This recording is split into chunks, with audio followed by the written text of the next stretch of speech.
I have been absolutely completely wiped. I don't know. I don't know what spell PowerCon put on me, but I have been absolutely drained ever since coming back from that convention, but in a good way, in a really good way. And you know what? Similarly, though, there have been a lot of things which I've wanted to talk about in that time. I got a whole bunch of stuff which I'd like to show off a little bit tonight, really quickly. But at the same time, I want to talk about the elephant in the room. You know, the Thundercats Cats Lair. I mean, like, no, seriously, that that thing was absolutely massive. But obviously, we're here to talk about a whole bunch of different things. One of them, the main one, being the elephant in the room, which of course is the Teenage Mutant Ninja Turtles playset, which I think is on everybody's mind right now. This is just absolutely blowing everybody's mind. And to help me navigate these treacherous waters, these crazy times, I want to bring in a couple of friends. First, I want to bring in good friends of the channel, Emerald Knight Photo, John. What's going on, my friend? How you doing tonight? What's going on? Doing Oh, good. good to see you, John. We were there at Yeah. PowerCon, right? Yeah. Like it was just a crazy experience. And you know, before we get into that though, how are you doing and what's going on in your life, my friend? What's happening? Much like you, Jay, I'm still recovering. I'm still it's been a while since I've been around, that many people. Crazy, And right? so, but Just it was good. It was good meeting everybody face to face. People that I've, chatted with on social media, and then people I've kind of just been following, and then actually got to meet them, get introduce them, introduce myself to them. So that was real absolutely. cool. So, Absolutely. but yeah, just had a real good time, and really, looking forward to going back next year. 100%. It's a blast, right? Yeah. Someone else who was with us was our good friends. Carlos. Carlos, what's going on, my friend? The Badass Reviews. How's it going, What's brother? up, How you guys? doing today? Everything amazing, dude. Everything good, good, good, good, good. Excited for everything at PowerCon. Oh, it was just crazy. And we're gonna recap a lot of those things that happened during that time and everything that we experienced, everything that we saw, some of the crazy things, some of the not so crazy things, some of the some of the big things, and of course the most expensive things that were there. But again, I want to bring in some additional opinions, if you will, about what we're going to be talking about tonight. So I do want to bring in our good friends over at Toy Habits. Toy Sorceress, what's going on, Toy Sorceress? How are you doing tonight? I'm doing good. How are you, Jay? Good, good, good. Again, it's been a crazy week for the three of us, and we're all old men here, so we're completely wiped. But you're Yeah. young, you can handle it, Toy 80s Sorceress. kids, So 80s kids. Exactly. I've had a crazy week myself. I yeah, yeah. was You just sick did last you week. Yeah, and I had to quickly pack up my house and my toy oh room to get my house staged because I'm buying a house, so I had to sell my house, and so that's why you don't see any toys behind me. So that's been a oh bummer. so sad. But we got an offer yesterday on our house, so we're moving Congratulations. forward. Good job. So that's good Congratulations. news. Yeah. Have my Congratulations. new toy room set up, and it's going to take another month or two. That's But that's awesome. and we had I'm using total air quotes hurricane that was coming towards LA. Oh no. Mhm. Oh And no. it actually died down to a tropical storm, but it's raining out. It's not a big deal. But the media was like, get ready to hunker down and get sandbags and Yeah. blah blah blah, Yeah. 90-year Yeah. storm, and Well, Trust they then, made me, a big I live deal in out of it. Florida, so I know about it. but you know what? It's better that they say that than they don't. I mean, the Oh poor yeah, people in Hawaii, and oh they had no yeah, warning. It that was was terrible horrible. for them. I really feel my heart goes out to everybody who was affected by Yeah, those fires. And you know what? We're having our own hotspots and fires up here in Canada, Yeah. British Columbia. yeah. You were on a stream with Ken earlier Hmm. today, and he Yep, relayed the fact that he's in a hot zone right now. Right? yeah. It's only about an hour Mhm. away from him or something like that. It's crazy. It's crazy. I mean, I 3 years ago there was a huge fire that ripped through LA all the way to Malibu. It was a mile from my house. I oh, could see the flames out my oh window, my like on god, the hill. that is And Listen, I we know what it's still, like to have a yeah, wildfire burn we through still your have neighborhood. warnings here It's in scary. Florida all the time with the hurricanes, and people who live in the Keys, they don't listen to the warnings and they stay there No, with these No, big no. hurricanes that it's hit them. it's because it's LA. We don't get hurricanes here, so everyone's looking like, what the heck? And then we had a small earthquake an hour or two ago, Oh, which wow. Oh my was God. minor. Wow. Yeah, and everyone's laughing. We're like, earthquakes, hurricanes, what's going on? We're good. Are you kidding me? Man, No, that's pure insanity. nature's a Oh my wild gosh. beast today. That's crazy. Well, I'm glad. I'm glad everybody is well. I'm glad that you're well on your way to a brand new toy room. That is so Yes. exciting. So I know, I congratulations, can't Toy wait. Toasters. It's going to be so much fun. We miss your toy room, So we really I want to. know, and I'm gonna have to set up all brand new shelving because I don't have anything built in.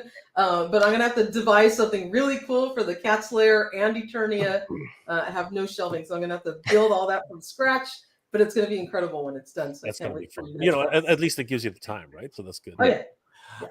And we're not done yet, guys. We have another wonderful guest coming in. He's always on top of everything toy news. Guys, please help me welcome Lyle's Figure Files. What's going on, Jeffrey? What's going on? What's up, everybody? How y'all doing? Oh, we're doing great, brother. Holy crap. A lot to talk about. What a time, my friend. What a time. And a whole bunch of crazy things to talk about today. Oh, absolutely. Oh my God, just crazy. How are you doing, Jeffrey? What's going on? Good. It's that Hasbro onslaught where it's like, oh, you're supposed to come in December. What do you mean the pre-orders come in tomorrow? Oh my God. Wow. I came back from PowerCon. It's like, oh, you've got Amazon's like hitting me with, oh, you've got an eel coming in. Oh, you've got a thing coming in. Oh, we've had to cancel your freaking manufacturer. What the hell is wrong with you, Amazon? Like, seriously. Oh my God. So many people, so many tears. So many tears. I like what was that, Jeff? You said they canceled your Manny faces? They canceled my Manny faces, man. Oh, They man. canceled- They Hey, I were found out clearancing what those happened to guys your out over Duplico. here.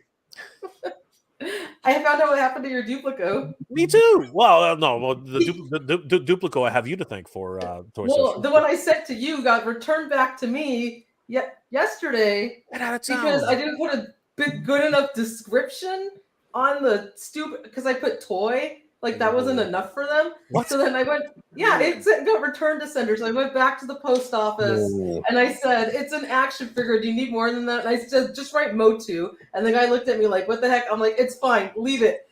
And then I give it back to him. So hopefully Duplico's on his way. For a second time. Thank you, Toy Social. Thank you so much. You're welcome.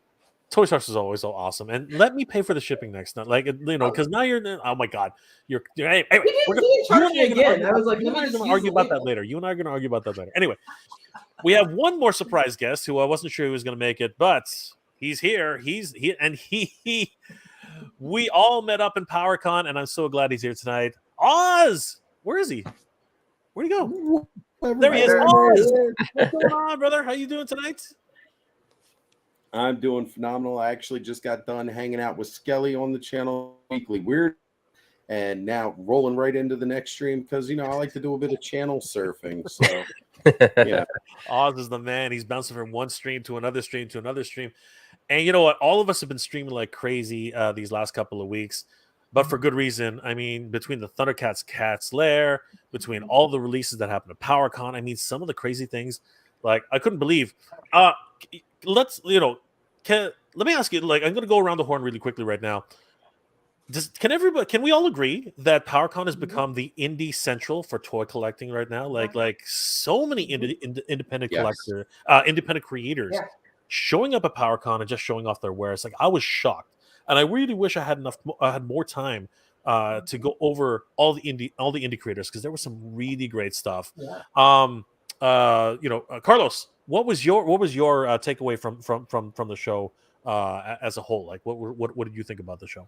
Well, I mean, I have the opportunity to. I went last year, and I can compare this show with, with the last year's show, and it's double the size right now.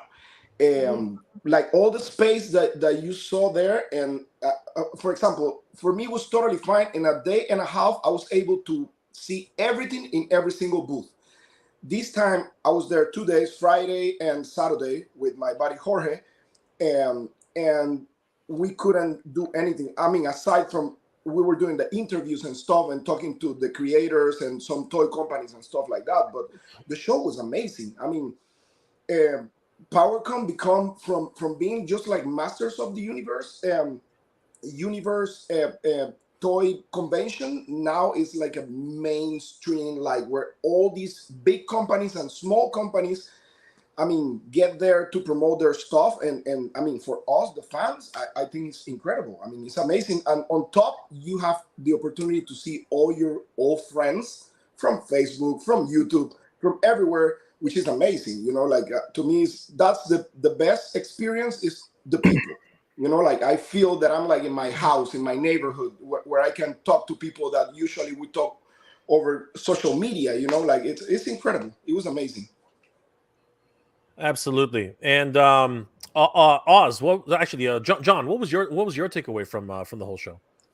Really, it was really my first convention in a long time, but really one of that size. I've never really been to one that big, and especially one that had a lot of panels. That was the real interesting thing, was actually going to the panels. I went to the Super 7 panel, the Mondo panel. And again, it's just really kind of interesting, kind of see the creators that you kind of follow, or of the product lines that you follow and purchase, and seeing them talk about their different future lineups, this and this, and doing Q&As.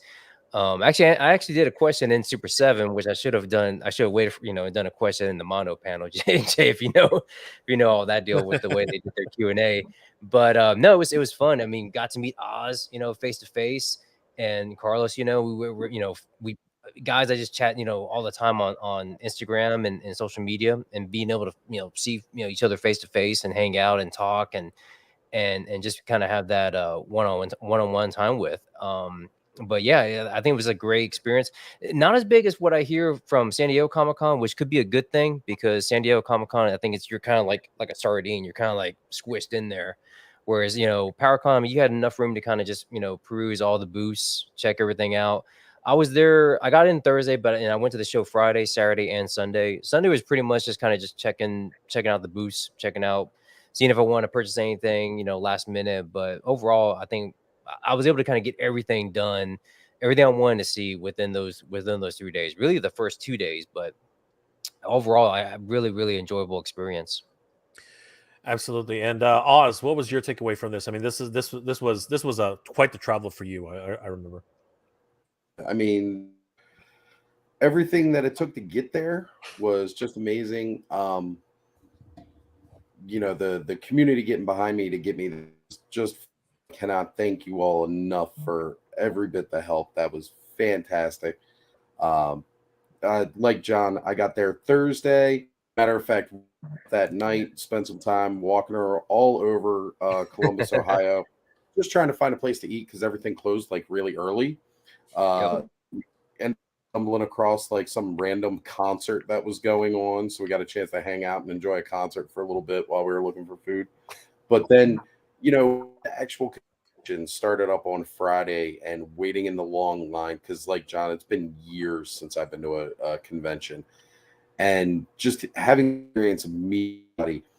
One of the things that really stands out about PowerCon now is, since Mattel has pulled out their support, their of being convention that was so grounded in Masters of the Universe and even Thundercats too, is now it gives a spot for all the indie guys to show up, show off everything, and truly be the stars of the convention. Whereas if they go to a San Diego Comic-Con, yeah, people see them, people know them, but everybody's waiting to hear about what Hasbro or Mattel has the pipeline. That's what everybody's lined up for. You go to San Diego Comic-Con, you go to Toy Fair, you go to New York Comic-Con, all these places, people are looking for the big guys. But this show that it's still big enough to get like a very well-known presence that, they go off there with nobody there to outshine them. And it goes beyond just like the realm of fantasy. Because, yeah, we had, Four Horsemen there showing off their Cosmic Legions and Figure Obscura. And you had Savage Crucible, you had Formo toys, like all these guys showing off all these fantasy lines. But one of the other big lines there for like 2 days is Valaverse had a huge presence there. So big shout out for Bobby Vala and everything, being able to be there, showing off going on, which shows where this convention is growing in a different direction from how it started. and that's phenomenal. The best part, the absolute best part and most amazing part was just the people and the interactions. Jay, getting a chance to meet you in person, John, meeting you, meeting everybody who was the alpha in the chat, Andrew Davis, like so many people just being able to walk up and see in person. Because, like, Carlos, like, we talk to people online all the time. We see each other weekly. We get to chat and within the chat groups and like that. But there's nothing quite like that meeting in person and actually being able to spend time with somebody outside of this internet environment. And that really makes it special because we get a chance to do that and not be surrounded by all the fanfare of the bigger convention. Con, as much as it is a mecca to the indie toy guys, it's also kind of like this mecca for us too, to be able to congregate, spend time with each other, and even connecting with the people who create these toys. So let's face it, when you go to it, you can get a very brief chance to talk from the design team of Masters Universe or G.I. Joe or Transformers, something like that. But here you get to talk to the built from the ground up. Like it was the concept, the idea, and then putting it forward into production. You get that chance to time with them face and really talk about this stuff. And of course, I mean, there's certain things that maybe they're not able to say right then and there, but that's because they've got plans supposed to come out like that. And it's just a phenomenal experience for all of that. But the people are what make the convention. So without everybody there, it wouldn't have been half as amazing and fun as it really was. But it was a grand experience to meet and spend time with so many creators and content creators. Phenomenal. Absolutely. And Toy Sorceress, you were outside looking in. What was your experience learning and seeing all the stuff that was happening in real time? I thought it was great. I always enjoyed PowerCon in the past, and obviously since it was in Ohio, I didn't get to go out there. But Jay, I want to personally thank you for sending me all of those incredible photos from the Mondo panel stream, and because I got firsthand look at all of those things that were being announced as they were happening live, which was incredible. So thank you so much for that. Those exclusives. And as I was writing the article, of course, it's gonna be a good hour to put it together. The photos started to leak out on Instagram, and then everybody saw them. But that was really cool to get to see those firsthand. And I really loved, the independent toy companies. Formo Toys is coming out with even more stuff now. They've got a wave 2 of their Legends of Dragonware, and of course all the new dragons that they've shown now. This is the second or third time they've had them out on display, but that is an incredible line that I'm extremely excited for.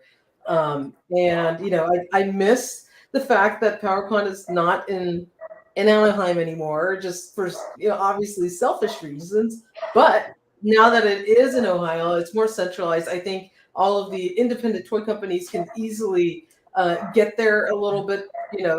They've got better access to the con. It was harder for everyone to come all the way to the West Coast. So now that it is, in Ohio, it's more accessible to a lot more toy companies. So I think that's great. And I would have loved to have been there in person, but I am mega jealous that you got to see the freaking cat's lair up close and personal, and I couldn't believe how big the damn head was. You're standing next to it. That was so cool, and I loved your interview with Brian Flynn. That was just fantastic. So yeah, thank you for bringing us all that news firsthand. Well, it's funny because like even though it looks as big as it does on screen, it doesn't compare to when you're there. It really doesn't. It's completely. It doesn't give justice to the size of that thing. It's massive. Yeah, I mean, it gives me second thoughts on where am I going to put this thing at. I mean, seriously, I'm like, I didn't realize how big it is until you see it up close. I'm not kidding. The head is bigger than my head. Really? I told Brian in my interview on my Instagram, I was like, dude, this thing is bigger than my head. It's huge. That's incredible. And Brian confirmed to us that the vintage Thunder Tank does not fit in the claw, but we probably were so close. I lost. I was cracking up when you asked him that question because I remember me and you were talking about it on one of your streams, hoping, contemplating, thinking it might fit, but I guess maybe it's a little no. It wasn't meant. It wasn't meant to be. It wasn't meant to be Toy Sorcerers. Jeffrey, what were your like? Did you see a lot of things that were happening? Like I know McFarlane Toys was there. There was doing a few announcements on their side. Actually, they canceled their panel. It's actually kind of strange that they did that. Wow. Yeah, it was really strange. And did you have any takeaways from the things that you were finding out about? Oh yeah, I mean, I was following behind everything you were doing, so I felt like I was trailing right behind you, or being your cameraman during everything. The cast there just looks amazing. I mean, you guys are saying it didn't even do it justice, but from the screen justice, I was like, oh my gosh, this is going to be the greatest playset ever. And if something comes that's going to top that, I don't even know if it's going to be worth grabbing, because this thing looks massive. I don't have any Thundercats, but this thing is like pushing me so far off the edge to go, you can start a whole Thundercats collection from Super. Come on, Jeffrey, you know you want. Yeah, it's like, come on in. It's like I feel like the Sword of Omens is hypnotizing me. Like, yes, I do want this. So it looks really incredible, and I'm just amazed at everything. You know, I hadn't heard too much about PowerCon except these last few years, and it's like, whoa. So seeing all these different lines, and it's just so much more than Masters of the Universe. Of course, seeing the Mondo figures, that's another line that I've managed to hold off on, but I keep seeing all these releases and all these cool looking figures. It's like, do you really not want to have these in your collection? And I just feel like every time I watch these videos, and you especially, Jay, because you're like a pusher of figures, it's like, yeah, I can do that. I can find a place for it. He's a bad influence. It's like a drug habit. Is. You know you want it. It's like high school all over again. Oh my god, that's crazy. That's nuts. Yeah, no, it's been an incredible experience all around, and you know what? I think all of us who were there just were in awe about the overall scope and size. I mean, I get you know, Toy Story, you've been to a PowerCon, but from what I understand, it was a much smaller event when it was when it was in Anaheim. It was at Anaheim Convention Center, which is a quite small venue. It's basically, you know, like a larger ballroom at a hotel. It wasn't that big. Wow. Yeah, it was quite, I guess, intimate scale. But you know, Mattel was there, Mondo was there, Super 7 was there, all the big heavy hitters were there, but it was not that large. It was pretty cool, and you know, I did get to meet Pixel Dan at the last one when it was in Anaheim, which was really nice, and it was still at the kind of mid height of the pandemic, so we all had masks on. And I'm sure, like, this was before Michael and I knew each other. We probably we always joke around, we probably walked right past each other and didn't even know it because we were both there. But I can only imagine how wonderful the one in Ohio must have been. And it looks like the convention has now expanded. So many new companies, and it's incredible to see how big it's become, and this awesome venue for all these indie toy companies. So I think it's helping to raise that up to another level. It really was just you know, it's as John said, it's not San Diego Comic-Con. Nothing can be San Diego Comic-Con, except maybe New York Comic-Con. But you know, these are two gigantic Comic-Cons, and they are like sardines. Like literally, when you're at one of these conventions, you are like this. You are fighting for space, right? Yeah. And it's pretty crazy. And they end up becoming line cons in many ways, because you're just lining up for exclusives half the time. And there's this whole culture behind that, right? This one felt very, very open. This one felt intimate. This one felt like you were part of something special. I felt that every time I turned a corner, something was happening. You know what I mean? Like there was a lot of things to do. There was a lot of room. There was a lot of camaraderie. Like a lot of people were just there to meet each other. You know what I mean? And it was amazing. Awesome. It was amazing. You know, my experience is going to be different from everybody else's experience. But I think if you're a content creator and you're out there, I was shocked at how many people actually came up to me that day. I mean, you know, Carlos, I'm pretty sure you met a lot of people. Oz, you met a ton of people. And John, I mean, you know, you probably met a whole bunch of people as well. Unfortunately, John doesn't have his face, you know, front and center, so it's harder to recognize John. But I mean, yeah, I mean, you know, that's why I got the hat. Exactly. Clearly. Hey, That's you. it was so crazy because he came to me and he's like, "Hey, what's up, dude?" And I was like, as soon as I saw the hat, I was like, "Emerald Knight." He's like, "Yes," and I was like, "Oh my god, dude!" But yeah, I mean, talking about the indie part, dude. Tell me about Ramen Toys. Yep. Oh yeah, Yep. Yeah. No. He was Ron. stealing the show. There was Ace so is here, much right? in what he on display this past Amazing weekend. stuff. The He-Man and the Skeletor. Yeah. Yep. Whoa, dude. Man. You know, when I saw that, That's brave. That's instantly- brave. You know that, right? I instantly That's brave. thought to myself, C&D letter. I'm like, I'm not covering this because somebody sent me pictures of it, and I'm like, we didn't want to poke the bear again at Toy Yep. Habit, so I stayed away from that. Yeah. Yeah. But Even though I but think it's really cool that you're doing that. But Ace. listen, I'm gonna tell you. Aside from Mondo, of course, I was able to talk to Hector and with Peter for a while. I mean, I know Peter because he's from here, from Florida. He's local, but I was able to meet Hector in person, and we were talking a lot. They knew we were leaving before the panel, so they kind of like give me some hints of what was coming. But aside from that, the thing that pretty like much, I mean, of course, the Cat's Lair, but what impressed me the most was those two Masters of the Universe from Ramen Toys. Like the sculpt on those things, the heads, like everything, I was blowing away from that. But yeah, really brave. Yeah. They're like, Ramen is famous for poking the bear. Okay, that's their thing. We can poke the bear. We're not going to poke the bear anymore. They like to poke that bear, but that, you know what? In this instance, though, it's my understanding that for that particular prototype, what they're trying to do is they're trying to pitch it to Mattel. They're trying for an official license. So that's huge for everything going forward. So yeah, it's a continuous thing, and we're gonna see more of that. I think we're gonna see that. Hopefully, Bravestar. Oh, sorry, the Marshall. The Marshall. I ordered mine. I ordered mine. So did I. I did my order in that weekend. So Ace, Oh my God. you got that. 3-0. You saw that, Jay, in person? Oh God. So gorgeous. Oh my God. So gorgeous. Oh my God. And the Aces of Aviation. How cool were those? Yeah. I put my order in for that too, Ace. So there's There's ramen right there. Thanks for the love and support, guys. You have the extra head? Yeah, I've got them. I've got them here. Do you want me to show them? Beautiful. They are Beautiful. They are. Yeah, Eyes. I have an interview with Eyes, and he was such an amazing guy. And I mean, it was like, to me, it was like talking to a friend.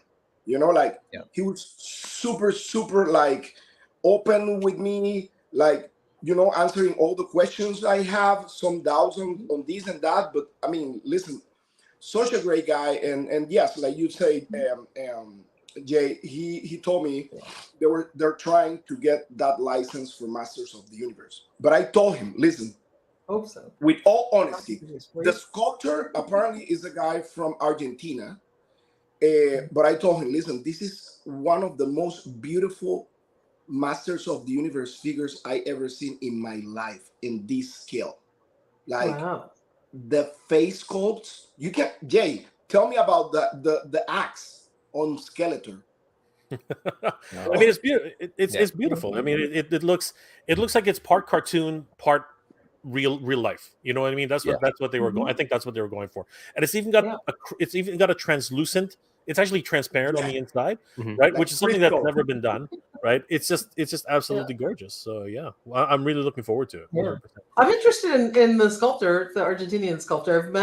I met, and I wonder if it's the same one. I don't remember the name, but I did meet a sculptor that did some incredible, custom head sculpts. That was from Argentina. You're from Argentina, so yeah, I'm Argentinian, so that's why I asked. And I'm wondering if maybe it's the same guy because he was extremely talented, and he was supposed to commission something for me. The heads, the alternate heads for He-Man, they're beautiful. The best He-Man face sculpt I ever seen in my life. Period. That's awesome.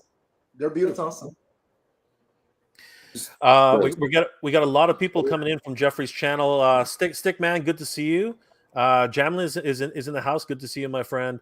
Aftam is in the house. No, he's right. He's right here. He's right there. he is. Right, that He way. is right there. Yeah. It's always opposite. So a lot of great friends. Thank you guys for being here tonight. It's awesome. And you know what? Everybody's basically asking us to what's happening, and we're just relaying what we remember and how things were going that weekend. But a lot of you guys we saw at the convention. So hello, good to see you again. Thank you so much. Ramen Toys in the house. Good evening, Jay, John, Carlos, Jeffrey, Sorceress, and chat. It's Monday morning here in the factory. Wow, Monday morning already. Back to work. All the way back to work. It's crazy. Ramen never stops. Ramen never stops. Never. Silver K is in the house. It's a full blown orgy. It's a Not fully it's a yet. 6-way. Right, Silver K? It's the human centipede. It's the human centipede. I'm gonna tag out now. No, that's been too much there. Nolan's in the house. What's going on? It's Nolan? an inside joke. I know. No. Alpha Magnus, he does an amazing Dunkin' Donuts. His Dunkin' Donuts, I'll show some pictures later. He did an amazing Dunkin' Donuts. He did an amazing Prince Adam. He was an amazing cosplayer, just out of this world. Robert's Infinite Realms from is in the house. Short answer: no, it's not worth the money. Enough said. You know what? Let's get into that right now, guys. We've been talking. We've been recovering and talking all about it. So We're talking about what? It's been a great night. But yeah, let's get onto it. Let's talk about the elephant in the room, guys. Let's just bring this in. So at PowerCon 2023, many of us and everybody at home was able to find out about something which has been anticipated, and people have been waiting for this. I mean, I've been waiting for this. I think a lot of us Turtle fans have been waiting for this. And I have to say, when I saw it in person, I was shocked. This thing is absolutely gigantic. I, of course, am talking about, if I can find the picture. Give me 1 second, guys. All right. I am, of course, talking about With both of us up here, it'll get full quick. Oz, you okay? All right, sorry, Oz, I'm gonna mute you for a second. All right, we are talking about the sewer playset from NECA. Oh my god, guys! Now, I'm gonna put it out there. This is not a small playset. This thing is absolutely massive. Seriously, this thing, like, if you look at the size of this thing compared to, I think that's Manny who's demonstrating it right now. Yeah, that's money. Yeah, his hands are like. This is not a shoebox, okay? This thing is gigantic. That is the full size turtle van, right? That is the full size turtle van by NECA. This thing actually fits directly inside it with room to spare. And then you see everything that it comes with on the other side. This thing is absolutely ginormous. What were your first reactions to this, guys? Like, seriously, like Toy Sorceress, when you found out about this, what was your reaction to this thing? I mean, it's cool. You can set up all your turtles sitting in the little living room. If you're lucky enough to get that accessory set with the baby turtles and put the little TV set there, would look awesome. But $300 is excessive for something that is basically a diorama. I mean, it's not very complicated. There's no moving parts to it. It's 3 walls with some cool furniture in it. Maybe this thing could cost like $125, and that's kind of pushing it.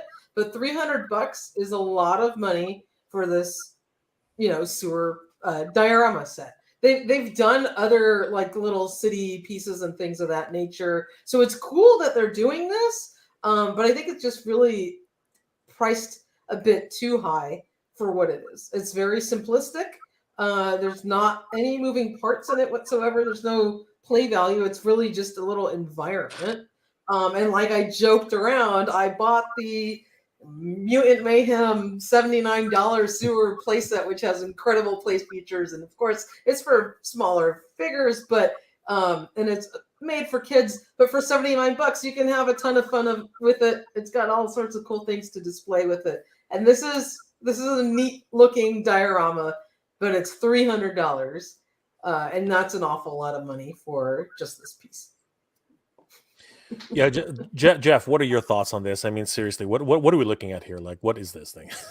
You know, as a long time action figure collector, you always have to look at the price tag first. It's like, all right, let's see how much this thing is. They got me with that Hot Toys Deluxe Joker, and it's like, oh, that looks great. And it's like, it's 500. It's like, whoa, way too much. This is just right in that same category. It's like, this is one of those deals where you can almost convince yourself, yeah, I could probably make that. And it doesn't feel, you know, like when you look at the Cast Layer, for example, it's like, no way I'm going to try something like this. But looking at this, yeah, I could piece together a couple brick walls and paint up some stuff. And I think just that thought of being able to do it yourself kind of makes $300 a whole lot. Somebody in the chat mentioned, hey, you know, this is half of the Cast Layer. The Cast Layer is such a massive scale, and you see where your money's going to. I mean, you think of the His Tank, that was $299. That has light up parts, places to put your figures, removable elements to it. This is just, hey, here's the turtles chilling and maybe watching TV, and hey, here's somebody bringing in some pizza. There's like nothing else to this set, and I just don't see value to it. So It's just absolutely nuts. I mean, Jorge, John, you guys were there. Oz, we were there.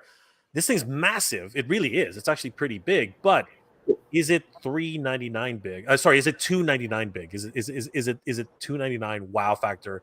What, like, Jorge? What? Sorry, Carlos. What are your thoughts?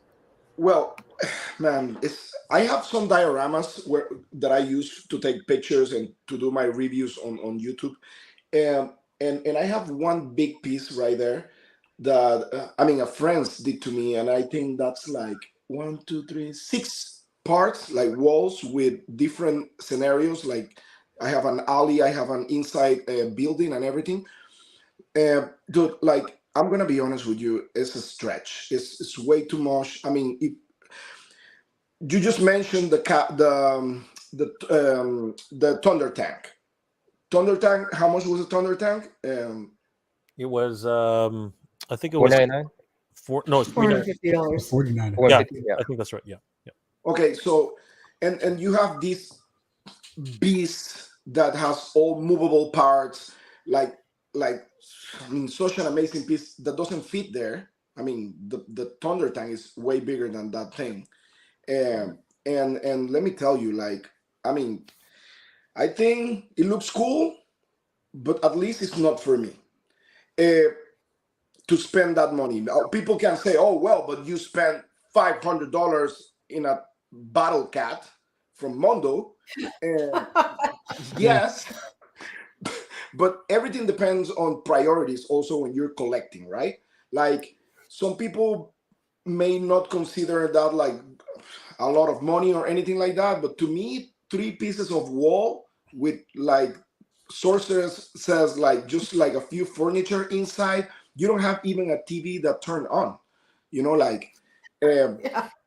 it's pretty much that. I believe, because people were asking me on my Instagram account, people were asking me about the roof, because some people saw a picture of the kind of like a street on top of the roof, right? That's my boy right there, the Battle Cat. So I did a review on that one on my channel. If you want to check, it's an amazing piece. But I think that thing, even if they put the roof on that, is too expensive, at least to me. You know, I don't want to step on anybody's feet or anything like that, but at least to me, it's way too expensive, man.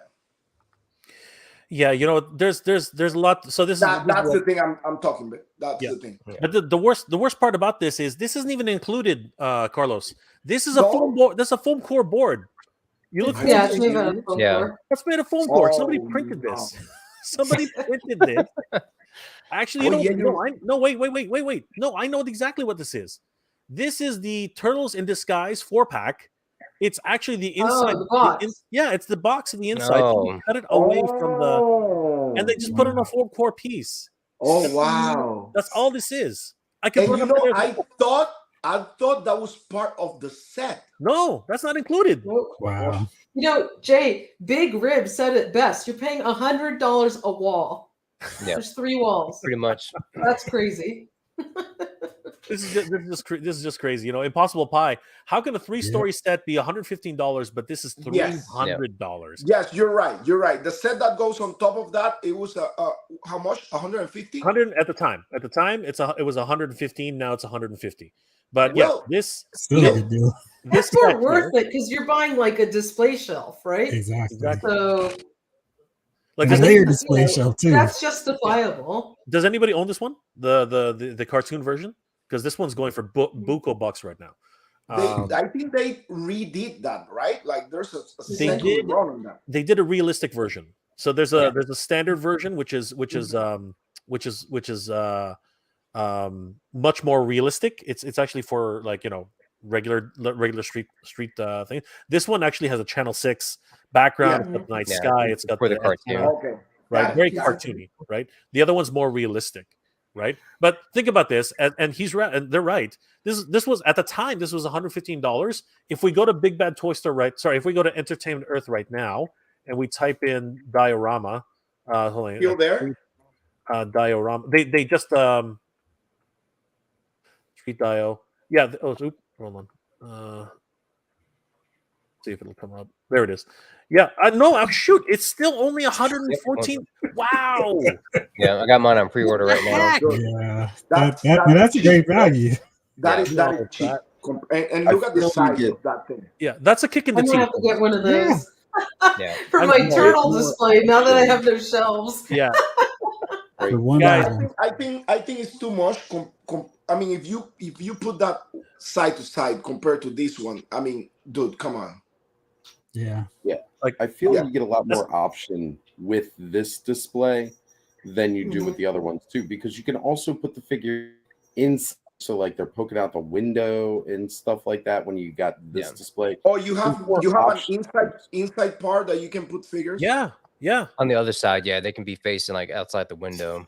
Right. That's cool. So you No, can dude. do that with them with this. Whereas again, the sewer layer, it's 3 walls and a floor. It's a glorified TV set, you know, basically. And you know, you can put a couple of couches in there for people to sit on. Put the van out of it, yeah, but like if you wanted to put it like a mechanic shop, like Donnie building the van, there's no space left to put Donnie or a workbench or anything like that. If you want to do a really cool setup, you don't get a whole lot of options with the 3 walls. You know, previously in like player displays where it's like you have one set up like Donnie's lab attached to another one that's set up like the kitchen with another one that's set up that looks like that living room set. Like is a cool display. And if you got that sold for $300, basically $100 for each section, that's more what the price he had in mind for something like this. But when they're like $300 and it's this one room, That's what I was It's saying. great. That thing should be like $125, like $129. yeah, So Yeah, I want to it's give a huge shout out to not worth McFly Toys. Thank you so much for the $5 super chat, my friend. In my opinion, if you are a diehard fan of NECA Toon, it is worth it. I will be buying one. Happy Sunday off. Here's the thing, okay? And here's something for everybody. We're not saying don't buy this thing, okay? Even though I'm not going to buy it, even though I don't think anybody on the panel is going to buy it, we're not saying don't buy it. If you think that $300 is good value for you, that's fine. You know, I've gone on record multiple times saying, you know what, I'm picking up the Thunder Tank, 450 freaking bones, man. You know, this thing was not cheap, man. 450 for the 450 for the Thunder Tank, okay. And as Carlos said earlier, freaking Battle Cat, man, $500 for this Battle Cat, okay. But it's all in what you perceive as value, right? This is very important to say that, right? The thing is that, and I'm going to speak from myself. I think everybody can jump in when they want. The Thunder Tank, it's just so iconic. It's an iconic piece which will never come around again. No one's going to make a Thunder Tank like this. That's why I jumped on in it. No one is going to build another Battle Cat like this. This is ridiculous. The amount of articulation, you just have to go to Badass Reviews, take a look at that overall, look at the at the Battle Cat. You will see the foot, the toes have individual articulation on each toe. It is ridiculous how crazy that thing is. Stop showing off your Mondo stuff. He's lonely, Carlos. I'm still waiting on mine. He's lonely. Really? We're all. Carlos is so lucky. He's like big that thing is. He's one, Look at an actual cat. It's like a The small size of a child. house cat. That's the size It's of an a cat. actual Yeah. That's he's the huge. size of a freaking cat. Now McFly Mhm. Toys, just like that, just like Carlos, just like me, just like Toy Sorceress with the Thunder Tank, all of us. Yep. It is whatever you. Not everyone's gonna buy that Cat's Lair. That Cat's Lair is $750 freaking dollars. Okay, That's not crazy. everyone's gonna buy it, right? Not everyone's gonna Yeah. buy it. But you know what? It's up to you. It's your money. You're an adult. You can do whatever the heck you want with it, man. And you know what? You'll probably be laughing because come a year from now, that thing's going to be $1,200. You know what I mean? Yep. People are going to be asking buku bucks for that set, Mhm. and you're going Now, to be laughing, right? But if they offered the other parts of the sewer layer with it, like the kitchen and like the little Yeah. workshop or whatever it is, if it had like 3 sections For room. to it, even if the other 2 sections weren't as big, if they were like Small if they were add-ons half the connected size through. and connected, Right. all 3, that would be awesome, and maybe it would make it a little 300 worth it. Have the street lid on the top so you can park Yep. your freaking Yep. turtle van on the top. Yes. And the main Yes. section and 2 little subsections, maybe that's pushing it. That could be worth $300, but that one little 3-wall living room is extremely expensive. Mhm. Turtle Lair says Toy Sorceress is coming out with the truth. Toy Sorceress is Agreed. preaching the truth. She knows what she's talking about. This So Sunday. I mean, speaking of- honestly, when you think about it, the plastic, the design is fairly simple. They've sculpted in some brick walls and a pipe, and then some furniture pieces. There's not much there, right? So, it's a lot of money. There's not like a ton of like really detailed tooling or anything like that. So I don't know where they're coming up with that price. John, what were you going to say? Well, so speaking from the toy photographer perspective, seeing this, I mean, this is really something that's in toy photography that you could use day in, day out for, like, if you're focusing on turtles, and if you're like they had mentioned, if your main line is the Toon Turtles, I mean, if you see value in that, by all means, go for it. But Great. for that price point, I can have somebody, and I've had people make something of that size and scale for way less, like for 150, 175. Yeah. I mean, it's to me, when I saw that, when they mentioned, I think I was with you, Jay, when they said it was $299, I was like, for both, right? No, for one. Okay. And then you're You and I fell over. I'm out. We literally fell the hell over. We were like, "What the?" Yeah, I think John caught me. He was. I was falling over. John's like, "No, it's okay." yeah. It's So okay." that was just, yeah. I can't really justify that price point for just that. I mean, but again, I do see the value. I mean, I could see the value. And now, if it was like a cutout of Castle Grayskull or Snake Mountain with a lot of like intricacies of in there, and and then you're speaking more to my heart, and I'm kind of okay. I can and Even at that, put it under your grace or under either side of it. Like if that opens up and you can set it on top of, right. that adds more value to it because it's adding on this box. Yeah. Afton Child says, "Hey Jeff, did you see the Blue Beetle yet?" Not yet. I'll probably see it when it comes out next month on Max. Max, yeah. I'm waiting. I'm gonna wait out on it. It's just these days with theaters, it's a hit and miss for me. Ramen Toy, oh my god, thank you so much for the $50 Hong Kong super chat, my friend. You are amazing. In my opinion, if a backdrop needs licensing fees, it is ridiculous. Created characters are IPs, yes, but a background scene, well, yes, if the design is unique to TMNT, but think about it, it comprises non-IP items in a background. This is a freaking sewer. Yeah. This is a sewer. How many people? First of all, not many people have been down in the sewer. Granted, but this thing is a freaking sewer. Like, how many sewers could they? It's like if you go downtown, if you go into like an older city like New York, right? It's made of brick. Like sewers are actually they're these round circles. And how can you copyright something like a sewer? I don't know how that's even possible. But I'll tell you right now, there are a lot of people. I've seen it. I don't know if you guys have seen it, but if you go to Ramen Toy right now, so many people have been just yelling at Ramen, make a sewer playset for us because this is absolutely ridiculous. They're literally yelling at Ramen, begging Ramen to get this thing made. What are your guys' thoughts about that? Should NECA be allowed to copyright something like that? I think that would be stupid. No, You no. know, Jeff, what are your thoughts? Like, just straight up, what's Well, going I mean, you have that Extreme Sets sewer Exactly. backdrop, which does basically the same thing. I mean, it's like I don't need to spend $300 to put some turtles in a background set with them. It's like, okay, thanks, guys. And that's why I think these values of play sets where there's different elements, different levels to them.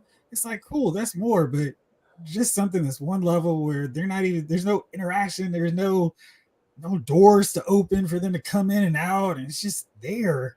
I don't see it. And then the point of whole, hey, we're gonna copyright this sewer design so you guys nobody else can use it. I mean, this is a perfect opportunity for a company like Ramen to go, hey, here's a sewer backdrop. We'll put TMNT on the other side and just call it a day. I mean, it's just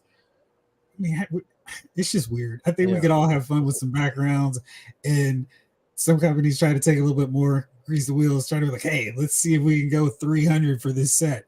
And I think this is a really bad example of it, just trying to see what they can milk their customer base for just because they slap Teenage Mutant Ninja Turtles on it. Absolutely. Russell Lemieux is commenting to Jeff. This is a probe. NECA is seeing what people are willing. Actually, he's echoing exactly what you're saying. This is a probe. NECA is seeing what people are willing to pay. This will increase the price on everything, and I only bought two. I only bought two. Nice job, Russell. Well, thank Show you, 'em. Russell. Thank you for pushing that on us, Russell. We appreciate that. that from what John said, like about the toy photography perspective, right? I mean, I use a lot of like different elements, and you can use this to take good toy photography. But my point is, the same. I'm with John in that aspect. Like the diode that I have has magnets, has lights, has everything, and one of them is like 6 walls, that you can replace, put there, like switch, create different, like scenarios and everything, and has lights and everything. And I pay like maybe like $200 for that thing. Yeah. And it's huge, it's massive, and I can storage there that everywhere, and it's super well done, like super quality. It's not like the cheap stuff. And I pay like $200 for that, like to my toy photography. Like, I know it's cool, it looks cool for a display, but picture this. I mean, not do everybody. you guys feel like NECA is trying to push how much money can we get out of our fan base? Yep. Right. Well, I like they're pushing the envelope because their products are typically priced very reasonably, right? Their action figures are not that expensive. They're for the amount of tooling and quality that they give you in the paint apps. So that they're able to produce things at a reasonable price. Now, given that this has very little tooling, it's a fairly simplistic diorama playset. I think that they're like, well, people are willing to pay X for this thing and X for that thing. So can we get $300 for this, sewer living room?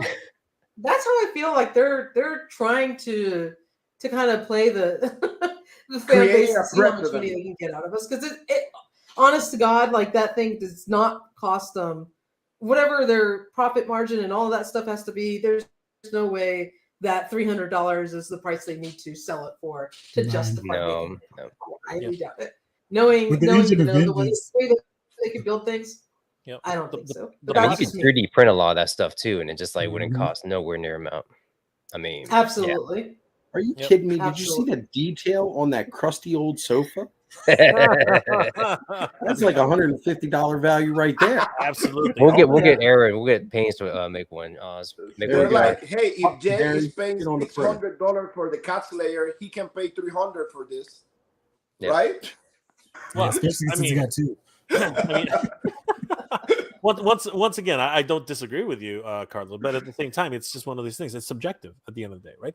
Plastic Soul Collector. The street scene is a way more complicated than the sewer as well. You know what? It's got multiple levels. You can put people in the back. We talked about that. You can change up the background scene. there's just a lot of different play features that are, and what NECA was saying at the time was you can actually, which I thought was hilarious. They were saying that, oh yeah, you can take everything out and put in the so everything's in there, but if you take everything out, it's a garage. It's like, what are you? That's an expensive garage. Yeah. That is No, Maybe they're gonna dual purpose that sofa. Simpsons. I don't know. Like honestly, for $300, they could have gave this thing a freaking lid that looked like the street and had a spot to park your damn turtle van. You're not going to park the van inside your living room. It makes no sense. You would park it up on the street of New York. You're not parking it down in the sewer layer. So that's lame. Sorry, guys, but give us a freaking lid to this thing and at least make it make the usable. pink sofa transform into a bed. There you go. That's It's a sofa bed that makes it worth it right there. I mean, There you little go. things like what Toy Sorcerer said, like have the lid on it, but then have a ladder off in the inside on the bottom floor with the manhole, and you can lift it, slide it open, and they can climb up and down. I mean, just little things like that make a It's that difference. other level. Exactly, Jeff. Exactly. Actually, Jeff, here's another one for you. The best thing about the street set from Snow Glare, the best thing about the street set is the wide availability. Some stores offer discounts and cheap or free shipping, so you can get closer to $100. There's that Jeff mentality of waiting for a better deal. Always about a better deal. My comic store has that street set. Always. Yeah. Patient. Yeah, the street set, that's pretty much the go-to for a lot of toy photographers too. I've seen that a lot of people using that. I mean, it's been used countless times. I'm glad that they re-released it, and for at that decent price. It wasn't like 200, which I probably wouldn't have paid. If it was 199, I probably wouldn't pay that. 115, yeah, I can probably swing that. Yeah, but as you said, it's multi-use, right? Like it doesn't have to be it doesn't have to be Exactly. a turtle set. Like this is very specific. Yeah. You know what I mean? Like I'm not gonna probably put Batman in there or I mean, And it's very cartoonish. That's the problem. Like for photography, like you need to use very cartoonish like action figures in order to have something cool there. Right. Yeah, but like it doesn't look good if you put like a McFarlane toy action figure there. Exactly. Yeah. And on that, we have another guest coming in really quick. But on that note, I mean, technically, you could probably put Spider-Man in there, right? Why? Well, Spider-Man, on a very iconic scene, he ripped off the Venom suit, on the front cover, and hung it on in the sewers, right? So there are certain things you can cross over with this, but not very many. Right. They're just like I guess you could say that Batman went into the sewers to get Killer Croc. There's a lizard out there too. Yeah, there's a lizard too, but it's very rare. You know what I mean? Like it's a very, very rare thing. Oh my gosh. So, I want to give a huge shout out to Jeff W. Thank you, my friend, for the $10 super chat. You're amazing. Jay, what a great panel you have assembled here. There's no way one can justify two of these TMNT layers being equal in value to the Super 7 Cat's Lair. Just freaking ridiculous. Buy the Cat's Lair for your turtles. That's really a good point. Doesn't it make the Cat's Lair now feel like it's such a great value? Like this puts it in perspective. Right? Like, way to go, Brian Flynn, for giving us all you did for his $650. Thank you, Jeff W, for that. That's awesome. Definitive Toys, my friend. Thank you for the $10 super chat. You're amazing. Not to mention, you still need to buy accessories pack. Oh, this is true. Actually, this is a big sticking point. This is a big sticking point that a lot of people have been bringing up.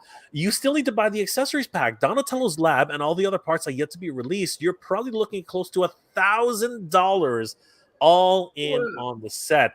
Definitive Toys, you do make a good point. I'm going to be bringing in our special guest in a second. Definitive Toy makes a great point. There are actually supposed to be 3 of these dioramas.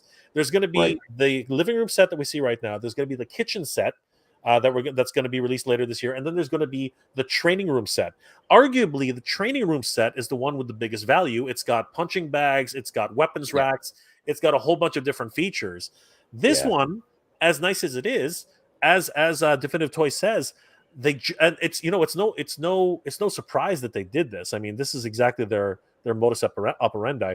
They went ahead and they released this set, right? But at the same time, they went ahead and also released this set, right? Which is don't they say it right here. Don't forget to add the TMNT accessory set. Don't forget. Okay. And how much is the accessory set? The accessory set is $60. Wow. Is that still up for pre-order right now? Total is $80. Is that up right now? That's up right now. Yeah. Okay, because I just got on this one and Yeah. actually going to go order it. Go. Speak. Go. Everybody who needs it. It sold out at Target. I haven't found it since. And Yeah, total with shipping and everything is like about 80 something. Yeah. I believe this is up for the next 3 days. If I'm not mistaken, somebody can correct me on that. What does it say when it ships? It says December delivery. But again, you can take this accessory set and put it in an extreme set and be the same thing for like half the cost. I mean, again, these accessories are cool, but all you need is just the backdrop. You don't need to spend $300 on a on a little box for that. Those accessories padded out, so you don't even need the lair. Right. 100%. Thanks again to Definitive Toys for that. And if you go by the Mad Hatter suggestion or the Flipper Frank suggestion, you can always go the other route and head over to AliExpress and try your luck there. I mean, it's things are happening everywhere, guys. There are options. There are options. I want to bring in another special guest today, and he actually could answer a lot of great questions. Guys, please welcome Renders Effects. What's going on, Renders? Hey, everybody. How's everyone doing today? We're doing good. We're doing great, brother. How are things going on your end of the wood? What's going on? Doing good. Just really, it was really a pleasure to meet everybody at PowerCon this year. And I was there last year and just wanted to confirm and agree with what some of the points shared here were that man, it like doubled in size. Last year it was cool, but it had moved from Anaheim. There was that sort of vibe, especially with Val, that everything was kind of new. Mattel was no longer a part of the whole big campaign there. That was controversial, whether or not that was going to land. Man, not only did it land, it stuck the landing. And then, I think so many folks had a good time last year that it just went all out this year. And it looks like it's really going to be probably the United States, toy event in the country. I mean, that seems like it's becoming the premier event of the year. We were just talking about how this is going to be, at least for indie developers and indie creators like yourself, this is just a mecca. You know what I mean? Yeah. Like how many when you were walking around, Renders, how many different indie productions were there? I mean, I counted at least so many, 20 or 30, and not the ones with the bigger booths. I'm just talking about even the smaller booths, right? Yeah, it's really inspiring. And right now, I think you, Jay, and Hatter, Mad Hatter, have both mentioned we're in this toy renaissance.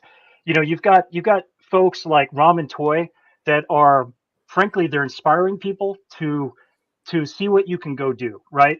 Ramen Toy came in an interesting time where there was these big players charging a lot of bucks, but there was particular holes to fill. And then you get these players that are starting to build up, gain momentum, being able to show innovation that should be pushing the big boys. They should be inspiring these larger companies to offer more value, because folks like Ramen Toy and Savage Crucible and these other up and coming brands and properties, it's amazing. It's a toy renaissance right now. And then you have jokesters like myself that you go to an event like that, you get inspired, and then you go home and you start, if you're a sculptor, a designer, prototyper, you start designing, and you start trying to work with folks that may be interested in your ideas. I mean, it's a completely different time. You no longer have to be a big, massive corporation to have a piece of the pie. And I think that's an amazing and beautiful thing. It's just incredible. And so many different creators were there. You were there yourself. You just popped in really quickly, picked up your exclusives and walked out. It was awesome. Toy Stalker, thank you so much for the $5 super chat, my friend. I really do appreciate it. Another great retailer, Toy Stalker, guys. You should definitely check them out. And he does mention, if anybody's interested on the Ramen's Masters of the Verse heads at the PowerCon exclusive translucent stands, there's limited stock available at Toy Stalker, which is excellent. I'm just going to go ahead and showcase a little bit of that. So, oops, wrong one. Hey, Jeff. Hold on. Where the heck am I? Where'd I go? Hold on for a second. Sorry, Toy Stalker. I was just going to do this. All right. So, gonna bring that back up. So yeah, guys, if you were at PowerCon, Ramen Toy did actually have a few limited sets of the Masterverse heads. These things are freaking Beautiful. awesome. If you Yeah, guys they haven't were already picked one of crazy. these up, these things are incredible. Like seriously. Yes. They come in 2 flavors, so you can pick them both up as a set. $30 for the pair. They will fit your Masterverse and your Masterverse, the Master Universe Classics. Unfortunately, the Origins head has since sold out, but they are available, and you can also pick up the exclusive Master's most powerful stand in the universe. This was amazing. Oz did a full unboxing of this on his channel. Head over there and check that out. It was a beautiful unboxing. And this was the super exclusive version, which is translucent. So you couldn't get this anywhere else. So Toy Stalker has those available for you guys if anybody's interested. Thank you, Toy Stalker, for that. And I did want to give a huge shout out to JG for the 99 so for the $1 super chat. Thank you, super sticker. Thank you so much, JG. Really appreciate all the support, guys. You guys are doing awesome. Christopher Voss says, Mega J, those upcoming brands like Ramen Toys are doing for humanoid action figures with 30-party companies did for Transformers about 10 to 15 years ago. This is interesting, and you know what? It is that gray area. Let's put it to the panel, guys. What do you think about the third-party KO scene? Is it something that we should be looking at? Because the question really is, if nobody else is doing it, if all these companies have these IPs which they're sitting on and nobody, like, for whatever reason they can't do anything with it, should another company come in and do something with it? What are your thoughts, everybody? I think so. I mean, I'm going to be biased and say, yeah. I mean, the seeing the 80s Commanders from Ramen were, amazing. Seeing the Marshall up close, that to me that was like beautiful, and I ended up pre-ordering it right then and there after I saw it. But I think it's just it's only fair because if us as fans and collectors, something that we love, if it was something like dear to you as a kid and you want to see something like a modern version of that, with today's talent and tooling and everything, then why not? I mean, why not give fans what they want and what they're willing to pay money for? If people are willing to pay for it, then by all means, I think they would should do it. I mean, again, you get into legality of everything, but still, I think, I feel like I'm going to be so happy when I get that Marshall because I was it looks beautiful. It does, and it just it's going to go great in my collection. And like the masters of the verse heads and just anything out there that they're creating that's kind of tied to an IP that's owned by a different company, I'm all for that because again, I'm a big fan of Mask growing up, and they just hasn't been that resurgence of it. I would love to see that Hasbro or whoever pick that up and just run with it. And if it takes a smaller independent company to do that, by all means, go for it. I love third parties, dude. Like, just look at this guy. I have this Wei Yang oversized MP10 from Transformers, and this piece is beautiful. And I was always looking at the Hasbro one, and I was like, wow, that's too small. And this thing has like light up future on the gun and everything, ain't transformed and everything. And look at the size of this thing.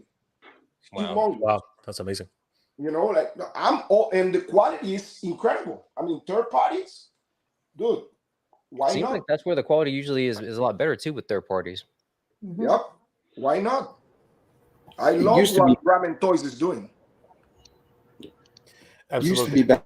Hey, your third party guys definitely were kind of like that more bootleg knockoff, kind of like you felt like it was cheap.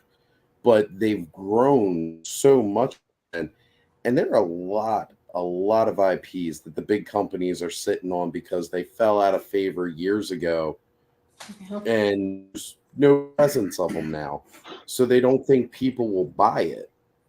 But part of the reason that nobody's interested in buying these things, there's no media for it, unless there's a media out there, they're not willing to take a chance on a license, it seems.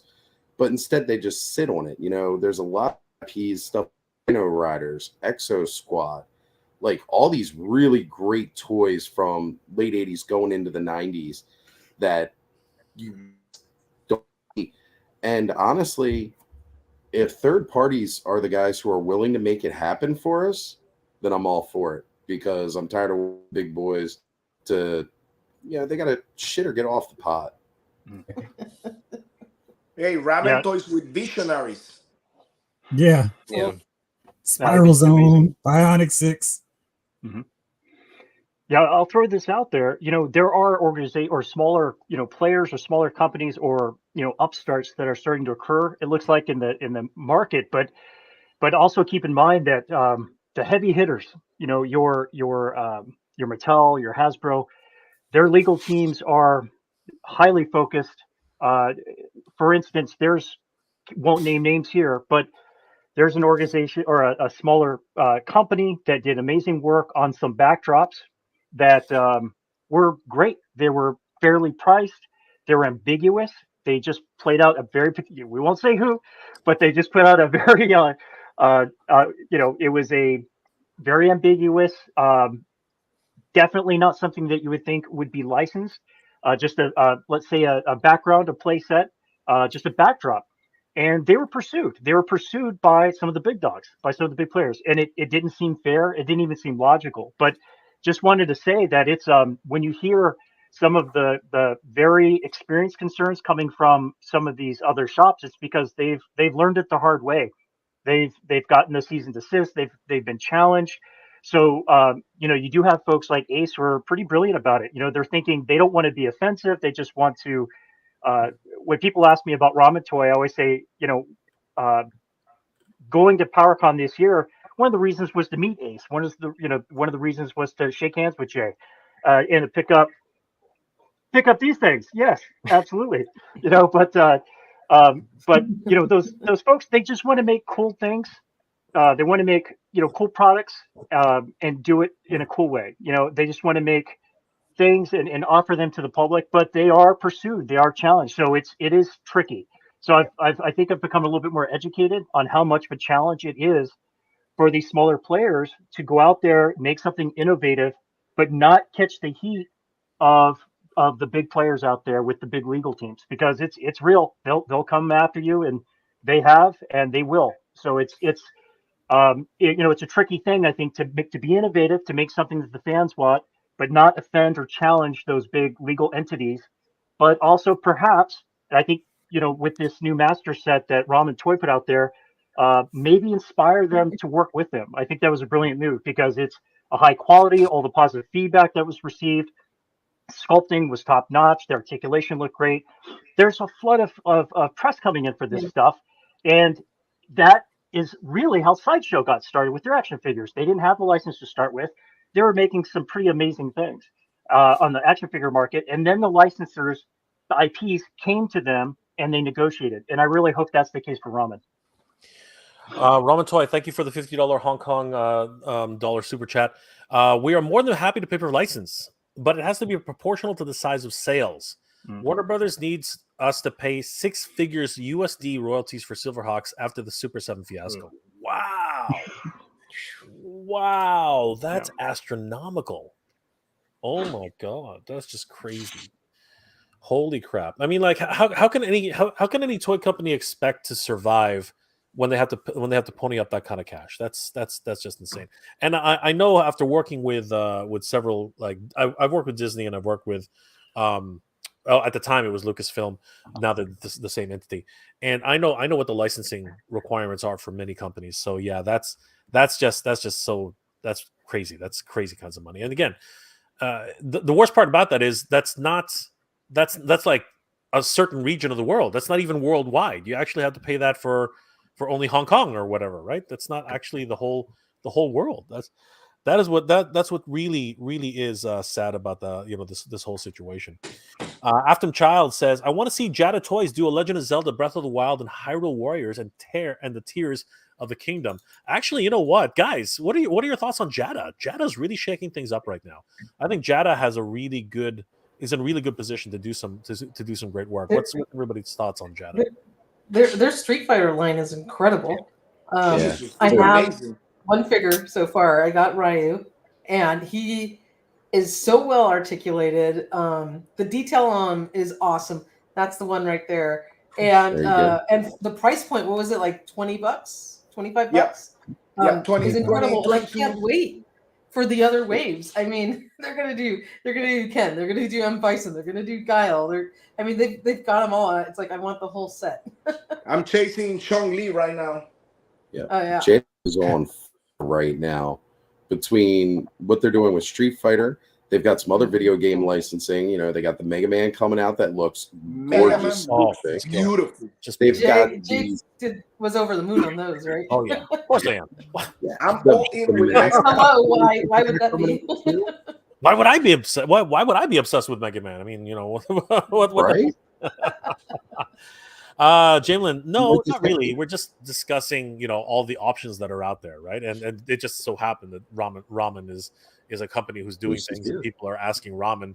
People are literally shouting at Ramen, saying, "Make this playset." You know what I mean? Like, because again, there's a disconnect right now. The community, it's that ceiling, right? There's this ceiling that we're just not like.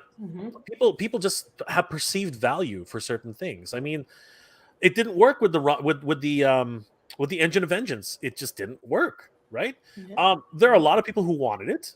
There really are, but there are a lot of people who are like, it's the 40th anniversary of Ghost Rider. This is the last Ghost Rider. This is the latest Ghost Rider, you know? And what is everybody when you hear Ghost Rider, guys? What do you think? I think of a bike. I don't know about the rest of you, but I think of a freaking bike. Always the motorcycle. Maybe I'll think of a horse. I don't know, but I think of something that you ride, not something that you drive. If it was called Ghost Driver, I think I'd be now. Not to say that Robbie Reyes isn't a great Ghost Rider. I think, you know, he's got all the earmarks of a wonderful Ghost Rider. But if you're celebrating the 40th anniversary of Ghost Rider, you're looking at, you know, the history of Ghost Rider, right? I don't know. That's just, guys. Somebody jump in. That's just me. I was happy enough with the little retro, you know, the 3 3/4 inch version of Ghost Rider on his motorcycle with this awesome packaging, and that was like $15-$20, and you know, not $300 for that set, or however much it was. but what Ramen Toy's doing is incredible. I mean, his new car was awesome. I'm still waiting for a Bo and Luke though, because I wanted to get the General Lee, and I don't have the driver form yet, so I haven't ordered it yet. But Ace, if you make Bo and Luke, I will order a General Lee orange, your Tiger Orange car. It was beautiful. It was there in PowerCon. Bigger than I expected too. Yeah. Yeah, it was beautiful. Yeah, it looks amazing. Absolutely.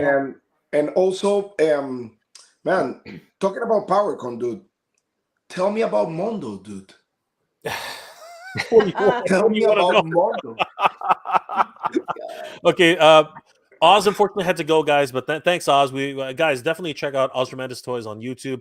Wonderful content creator. He had to go. He literally just sent us a private message. Something happened. Hopefully everything's okay. Oz, it was great to see you, brother. I got ambushed. I don't know, like for whatever reason they decided to. They're picking on me, man. I felt like I was being picked on. Oh, poor Jay. John was there. Yeah, they were being so mean to me, man. Yeah. No, it was all in good fun. Actually, here's what's crazy. Okay, everybody here, Jeffrey, Toy Sorceress, Badass Reviews, even John, Emerald Night Photo. Sorry, Render, not trying to keep you out of the loop. It's just this for you know, YouTubers, toy YouTubers right now. But they all know us, eh? Like I'm just gonna go out and pay, like you know, so when I went to the Mondo booth, right? When I went to Mondo booth, they were like, it's Mega J. I'm like, who? What? Who are you guys talking about? Right? Like seriously, like I was shocked. They and that kept happening over and over again. Yep. I'm like, you know who I am, right? Like it was one of those moments where I'm like, you're like, yeah, we watch Toy Habits, we watch Mad Hatter, we watch all you guys, and like, Oh crap! We should watch what the hell we're saying now. No, I'm just kidding. I'm just I kidding. have nothing but good things to say about Just them, right? everything.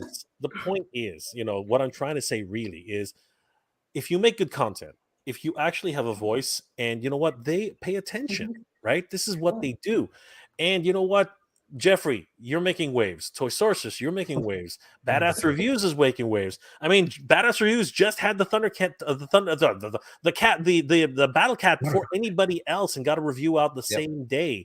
I mean, this is the crazy things that are happening. And don't think they're not looking at you, John. They are. They're like the toy photography that's out there.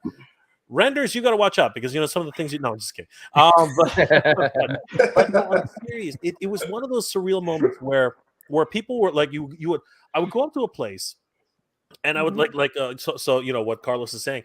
I would walk up to Mondo, for example, and they would say, hey, you should come to the panel. I'm like, oh, what's up? And they're like, well, Jay is actually hosting the panel from Geek Dad Life, and you should try to crash it. I'm like, are you freaking kidding?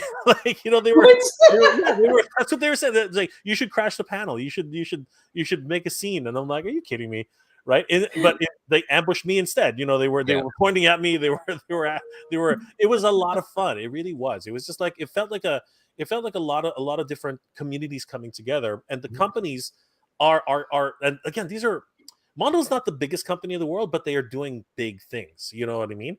And the fact that they're actually interacting with content creators like us the way they do at a show like PowerCon, I think that really made it feel like a much more intimate setting. It really made it feel special, right? Because Carlos, you had a ton of interviews that day, right? And you know what? They never. I don't know about you, but to me, they felt like they really wanted to talk. They really wanted to talk about everything. Dude, one of the best experience I had was when I interviewed Brian Flynn from Super 7. Like, after the interview with Brian, we were talking, and James Groman came and he introduced himself to Brian, and they start talking, and I was like, okay, these two monsters of the industry are here talking, so I'm leaving. Like, I feel like I shouldn't be here, right? Like conversation between two adults, and there you have like this little 10-year-old kid, right? And when I was planning to leave, Brian was like, no, stay and come. And he took me like inside the booth and everything, and we start talking between the three of us, and they were asking me my opinion about this and that. That was the coolest thing ever, dude. And I mean, Mondo, Hector, Peter, they're super awesome dudes. Like, they're like the most humble guys like in the world.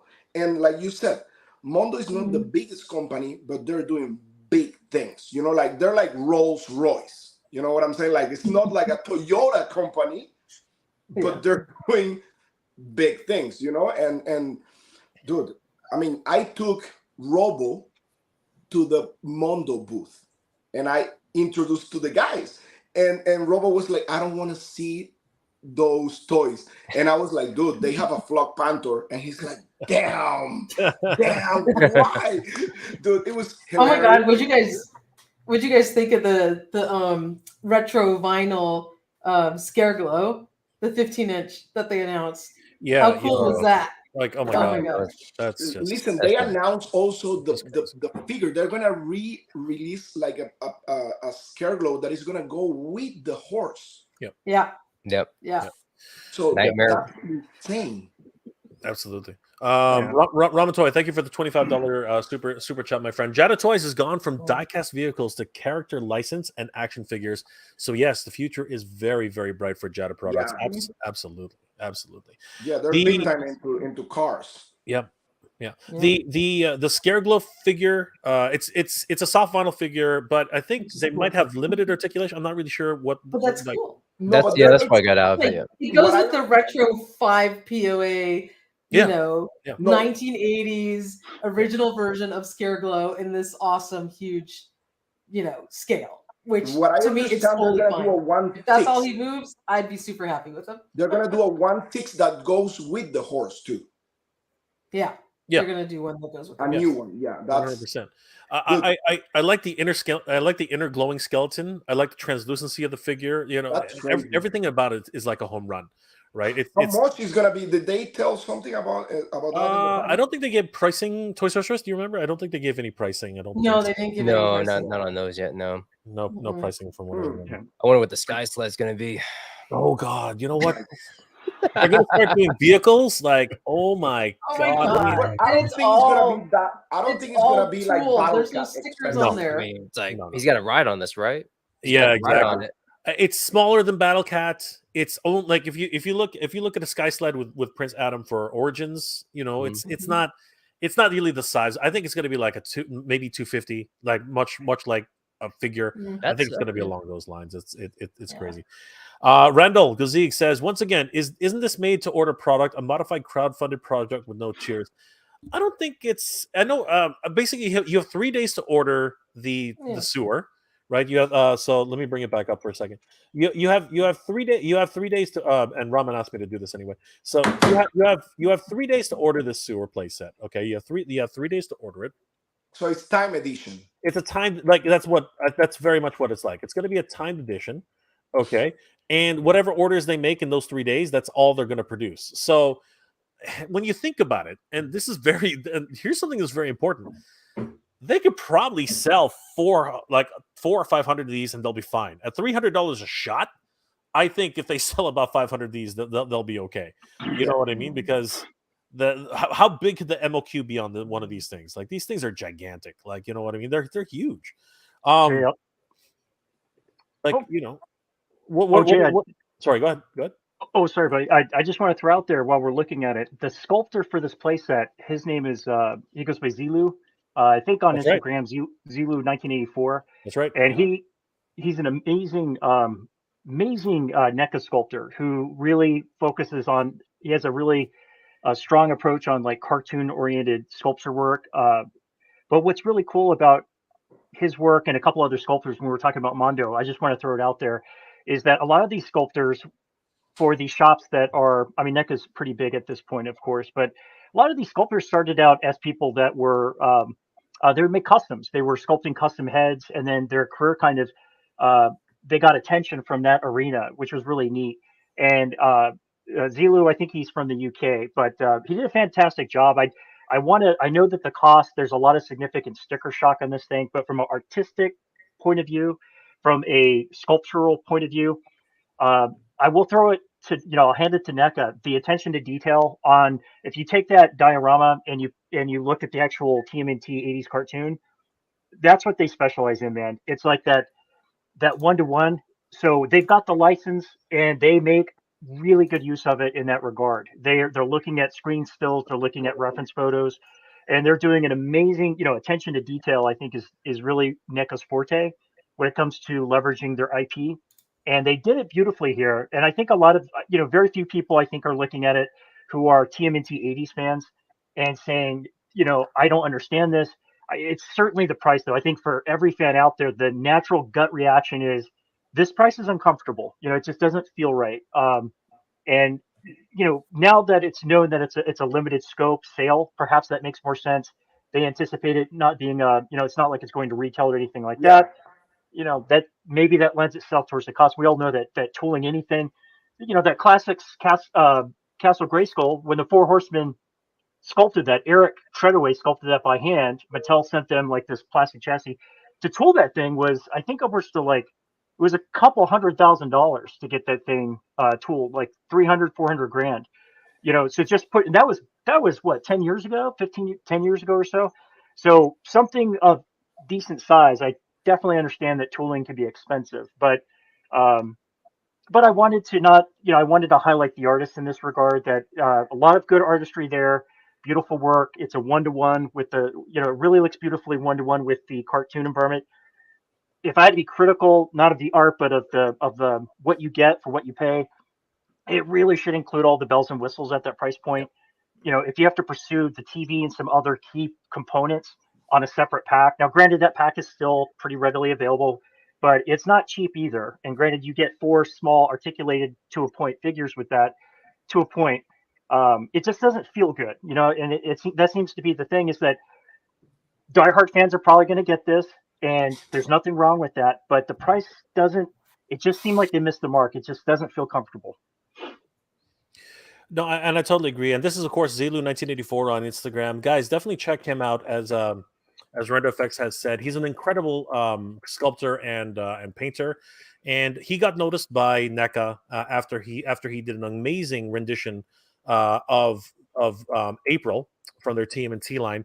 People were freaking out about his head sculpt change, because basically he did a brand new head sculpt for April.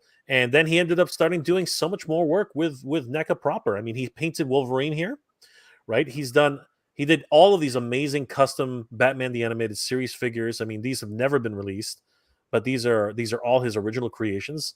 You know, you can see Dick Ward there, and you know, other Batman sculptures, Harley Quinn in several different outfits, right? These are, and you know, he was just doing this for fun for himself. He did a few commissions once upon a time, but he got just bombarded with work, and unfortunately had to start refusing people. It was unfortunate, but yeah, his hard work has paid off, as Renders has said, and now, you know, he did a full from the ground up sculpt of April O'Neil. This is his April now. You can purchase her You anywhere can't right see now. it, Jay. Sorry, what was that? What? You can't see the April. Oh, you can't see her? What the No. heck? No, it's just his main page. What's going on? It's You're not just looking at the ghost. You know what I'm doing? I'm on the wrong I'm on the wrong window. What the heck? No, I understand. What I was trying to say was That's the that Wolverine. what I was trying to say was he painted this Wolverine. My apologies, everyone. He painted this Wolverine, right? He did all these crazy. I don't know if you guys can see that. Can you see it now? Yeah, Yep. Yeah. these are all of his custom Batman the Animated Series figures. Like, none of these have ever been released, right? I These wonder things are Superman. these things are incredible. Like, you know, you can see Yeah. Harley Quinn here on her day off, right? You can Nice. see what's it called? Poison Poison Ivy, Batgirl, right? You can see Joker. Harley Quinzel, right? You can see her right here again in a figure that's a Christmas Joker, right? Nice. You can see Ra's al Ghul with his Nice. mask, Two right? Face. Yeah, Two-Face. well, Two Faces right there, exactly, right? These guys, these have never been released proper. There's Oh, Bruce Wayne as Batman, right? We see Selena Kyle, right? So many different Harley Quinn, like obviously everyone's favorite is Harley Quinn. Harley Quinn is everywhere. I mean, like, you know, she's Harley Quinn and a fish. exactly. She's all. Oh yeah, exactly. Harley Quinn and Oh her my fish, God. exactly. Right, like the fish, exactly, the fish suit. That's right. There she is. that's right. And this is all part of his personal collection. We see Zeus here, right? We see the man bat before the man bat was actually a thing, right? Yeah, some crazy work that he's been associated with. He's even got what's it called? Ra's al Ghul's daughter. Talia. Oh, Yeah, Talia, right? Condiment King. Yeah, right there, exactly. Like, so many Ratfink, you know, all these crazy figures that he's made, you know, for customs and for commissions and everything like that. And this is what I was like, hey, there's April O'Neil. This is the April O'Neil that he sculpted from the ground up. He's been given the opportunities because, you know what, the fans saw his work, and NECA noticed. Just like I said, NECA's watching us all, guys. So this is something that as long as you keep up and you know, do what you feel your passion, right, things can happen. And as Renders has said, this is actually Zelu's work. So, not to knock Zelu. Zelu did a bang up job here. It really is not his choice how much it's being priced out at. It's unfortunate that had to happen, but you know, I think as Render said, I think he did a bang up job. That's not what we're trying to say here, guys. We're trying to say that the creative process on it, the everybody who does anything from toy sculpting to toy photography to all the great stuff, and of course sculpting like Renders does. You know, this is the stuff that people very rarely recognize or sometimes forget, right? And it's not them who is actually doing the pricing. That's corporate, right? Corporate's the one who actually does that. So it's pretty crazy when it comes down to that. Dave Sinelli, we want a flocked Splinter. No, we don't. We do not want a flocked Splinter. We need a flock rat. Exactly. Well, Super 7's coming out with a version of Splinter that's blocked. With his V1 version, he's coming Is out. that right? blocked. Oh my god! Really? Really? I did They not. already know. that was part of Wave, whatever the 2 waves ago that were up for pre-order. I ordered him. I think he's cool. You know what? Talking about I stand Super corrected. 7. Anything about flocked, I mean, I'm a sucker for. So Talking about Super 7. speaking of what the flock. I got Mossy's keeping me company because everybody else is packed up. Oh wow. The most looking figure ever, right? That Mossman. Oh my god, this Moss Man is incredible. The best thing in the Origins line. I am just I can't say enough good things about Ismail?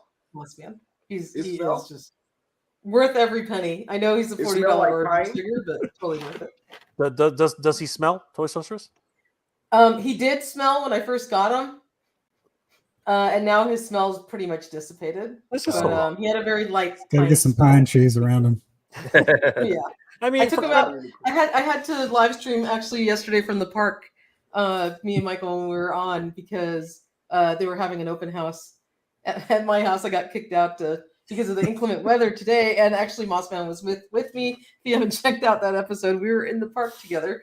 But yeah, so he's great. He's absolutely great. You know, Toy Sorcerers, now that you mentioned Super 7, one of the questions that I asked Brian Flynn about the Silver Hawks, the new ones with the back metal, right? Because people were asking a lot about how the on this part is gonna be with the back metal, because I was thinking it will be like the regular that has like this like rubbery soft material, and it's like 2 pieces of hard plastic. So that's gonna hinder the articulation a little bit. He told that in the interview I did with him, and he said that out loud, like, listen, it's gonna hinder the articulation a little bit. Do not try to push this too much because you're gonna scratch the figure there. Yeah. You know, that was one of my big questions with Super 7.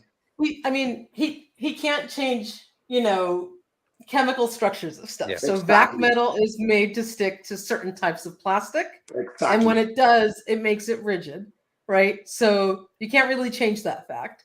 But we're going to get some incredibly gorgeous figures out of it. And I think Super 7 did a really great job at retooling and re-engineering the figures, modifying the joints ever so slightly to make sure that, they shaved off a little bit as the joints pass each other as to not affect the back metal. So in the arms and the legs, they look all of that.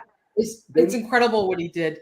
Some things had to be made, of a harder plastic. Of course, I know Brian talked about the joints that are inside the arms. Those are made of another plastic called POM that vac metal can't stick to, but it had to be vac metalized all at once. So the vac metal will wear inside those joints. That's natural and it's meant to happen. You won't see it inside there. But I think Brian did an incredible job at really bringing us the Silverhawks that we wanted. And I think the best of all possible worlds that he could, because vac metal is what it is. But at the end of the day, the figures look incredible. They will work rather well. Oh, they're amazing. He was articulating the figure. He gave me the figure in hand. I articulate the figure, and it looks amazing. It looks amazing. Yeah. But on the side note and positive note about that, I don't know if I didn't have time to like comment this with Jay and also with John, but I talked to Jorge about it just before my interview with Brian. He was interacting when I was like waiting. He was talking to a person, to a guy, right? And this I want to put it outside because this was really special, at least to me. He was talking to this special need kid, right? And the kid was really like shy, like he was with his mask and he was kind of like very awkward and he was really introverted. And when I saw Brian interacting with him, he didn't care about how many people were waiting in line. He bring the kid and he start asking him questions, replying some questions, and talking to him. And I was noticing because I was next. I was like, the kid is trying to leave. But Brian, because he was kind of like shy, and Brian was like, no, come and let's talk and let's. And I told him before the interview, I was like, that thing that you did right there, dude, that's to awesome. Me said everything about the person you are. That's it. Because I work with disabled kids like every day Yeah. in my daily basis. And to me, that was like, that's it, my friend. You are a great human being. Yeah. So yeah, it Awesome. was really cool from him. Yeah, no, That's awesome. I mean, you can tell Brian cares about us, the collectors and the fan base, because sometimes I see interviews with him, and he cares about the fact that, well, I just put out this other wave for pre-order, and I can't ask you guys to spend another like $250 on another wave. Like, you just had to put out all this money. Like he's concerned, right? He's like, it's a lot of money to ask of you guys, or like, does this make sense to you as a consumer? Like, he actually genuinely cares. Yes, he's trying to make money. He owns a company. He's in a business, but at the same time, there's that human aspect of him that is mindful of what he's asking of us as collectors, and he cares about how it's going to affect us. So I think the way he paces, his releases, and trying to care about us on that kind of that higher level. Yes, I know his products are more expensive, but that's a whole nother subject. He is a boutique company. He's got smaller MOQs. He has to work with all these individual factories, but at the end of the day, he cares. He honestly cares about us as consumers and what we think about his products, and he listens to us. And if he didn't listen to us, we wouldn't be getting back Metal Silverhawks, because he already released the same characters, and now he went back and said, "Look, you guys really wanted this, and I wanted to do them right." Listen, so, he told me like, aside from the interview, he told me, like, listen, I'm here because of everybody that is here around me. Like, I'm here in this position because of the fans. So I own everything to the fans. That's what he told me. Yeah. Which was really cool. Yeah, I mean, Brian is a great individual, and some people don't give him enough credit. There's a comment here I wanted to look at in a second, but I did want to bring this one up because Jeffrey, this goes directly to your point. The Turtle Lair is just a plastic version of the Extreme Sets pop-up diorama. I'm fine with a cardboard on for $50 to $70. I mean, Jeffrey, you and I are on that same train. Like, I've always been tempted to buy one of those Extreme Sets, and you know what? The way they come together is actually pretty good. So, do you have any Extreme Sets yourself, Jeff? I have quite a few of them. The rest of the ones aren't as much fun to operate with because they tend to buckle because they have 2 layers and then they start to tip in on themselves. Yeah. But the other ones I'm really enjoying. I think they do a great job in terms of your figure photography, and you can do some really creative stuff just from maneuvering some lights a different way, throwing some background elements, really creates that depth to the set. So I'm a huge fan, and I don't have as much space for dioramas.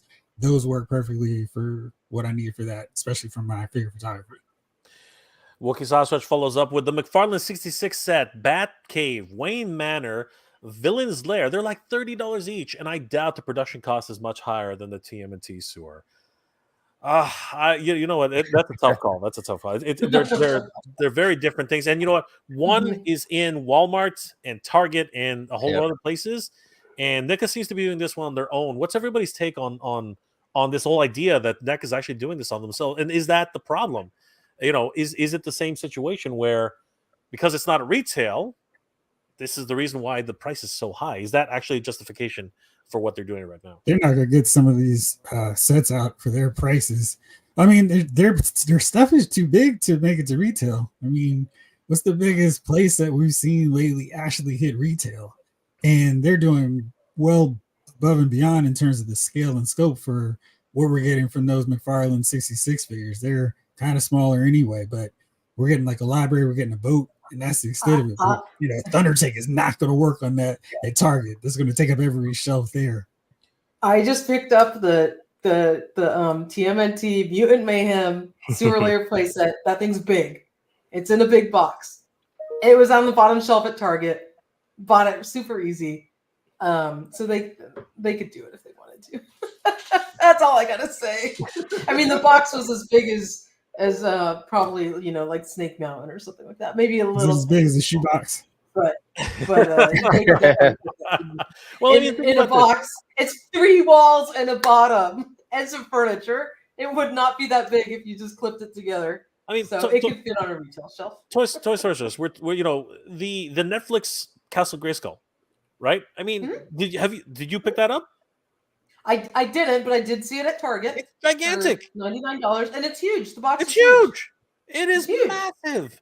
It's got lights. It's got sound. It's a massive playset. It's huge. I think it's just these companies are just looking at the risk involved and seeing it, and just wondering whether or not it's really worth it. I think that's really, but to do it yourselves and to have to charge $300 for this thing, I think it was a misstep. In a lot of ways, I think that they've miscalculated the market. I think that they looked at.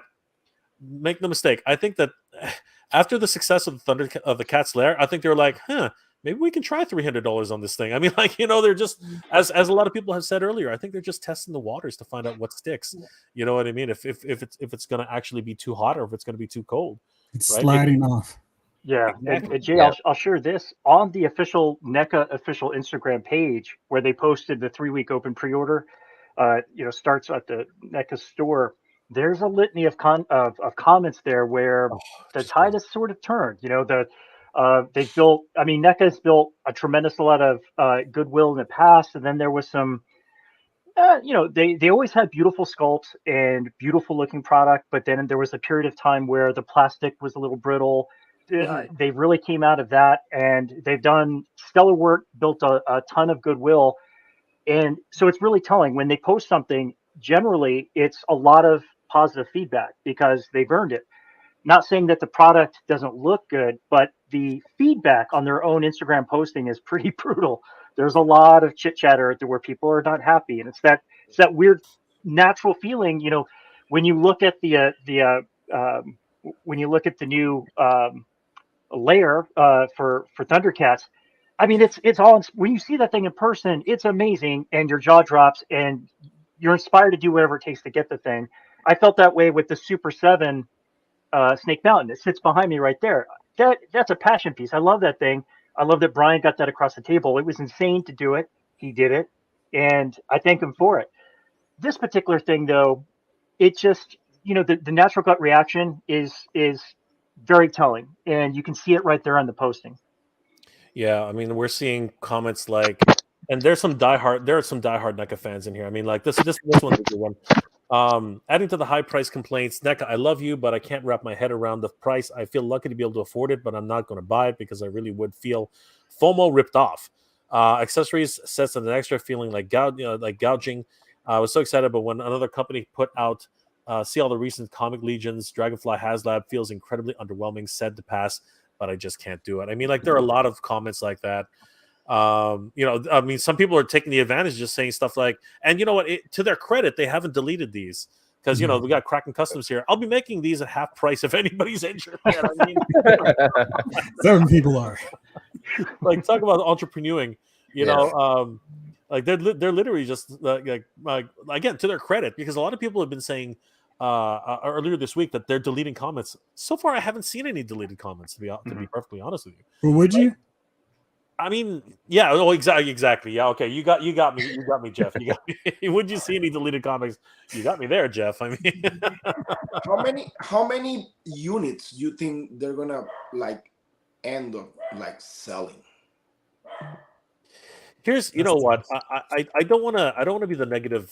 I don't want to be that negative Nancy or whatever term you want to call it. But I'll be honest. In my personal opinion, this is one of those situations where I hope they don't sell enough.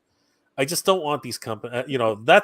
This is like, and you know what, NECA, this isn't really at anybody there. This isn't no at anybody specific. But I think we've all hit a ceiling where we can't go past. Like, it's like anybody who can afford this, congratulations. Anybody who's going to buy this, by all means, buy it, right?